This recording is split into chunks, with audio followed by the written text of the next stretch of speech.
विश्व माता दिवस के मौके पर एपीआई की ओर से 1 दिवसीय जागरूकता शिविर का आयोजन किया गया, जिसमें लोगों को अस्थमा से कैसे बचे और किस तरह इन्हेलर का इस्तेमाल करें, इसके बारे में जानकारी दी गई। इस मौके पर doctor UB. Singh, doctor D. Ram, doctor Nishikant सहित अन्य डॉक्टर मौजूद थे। Doctor D. राम ने कहा कि अस्थमा के मरीजों को धूल कर एलर्जी और बदलते मौसम से सावधान रहना चाहिए। उन्होंने कहा कि बिना डॉक्टरी परामर्श के दवा लेना सेहत के लिए हानिकारक हो सकता है। डॉक्टर निशिकांत ने कहा कि अस्थमा जांच की नई तकनीक आ चुकी है। इस बीमारी से ग्रसित मरीजों को समय समय पर जांच करना चाहिए। उन्होंने कहा कि इन्हेलर का इस्तेमाल करने के बाद मरीज कुल्ला अवश्य करें।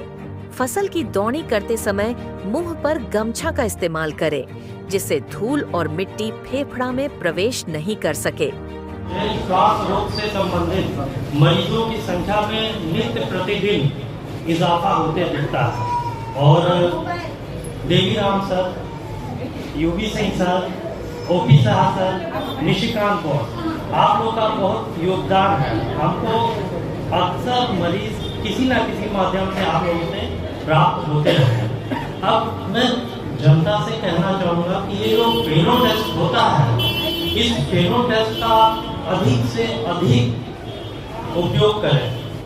आज का ये प्रोग्राम विश्व दमा दिवस के रूप में पूरे विश्व में मनाया जाता है। इसका एम है कि लोगों को, मरीजों को और डॉक्टरों को भी जागरूक करना है कि दमा का डायग्नोसिस, दमा का इलाज, दमा का परहेज क्या क्या होना चाहिए। आज के विश्व दमा दिवस का स्लोगन है, थीम है इनहेलेशन थेरेपी। मतलब ये जो इनहेलर्स है, या तो दवाई या उसमें कैप्सूल डाल के लिया जाता है। पहले लोग इससे परहेज करते थे और सोचते थे कि इससे हानि है, लेकिन ये लोगों ने नहीं समझा कि ये डायरेक्ट आपके फेफड़े में जाता है। आपको इसकी टेक्निक समझनी चाहिए ताकि ये फेफड़े के अंदर जाए, न कि आप इसको सिर्फ गले में, थ्रोट में ही लेंगे। तो यही एम है आज के इस दिन का कि लोगों को इनहेलर्स के बारे में बताया जाए। बाकी जो पुरानी चीज़ें हैं उसमें एक चीज़ का ध्यान रखना चाहिए कि गांव देहात में वेप्टिसॉल, बेटलीलैन, डेक्सोना की सुइयाँ और टैबलेट धड़ल्ले से इस्तेमाल होती है। ये बहुत ही अच्छी दवा है, लेकिन ये मच्छर को मारने के लिए तोप का इस्तेमाल होता है। ये दवाइयाँ लास्ट स्टेज में यूज होती है। जो मैंने कहा वो फर्स्ट स्टेज में आप लेंगे तो जो रियल दवाइयाँ हैं वो काम नहीं करेगी। तो डॉक्टर को दिखावें, डायग्नोसिस करावें, सही दवा लें।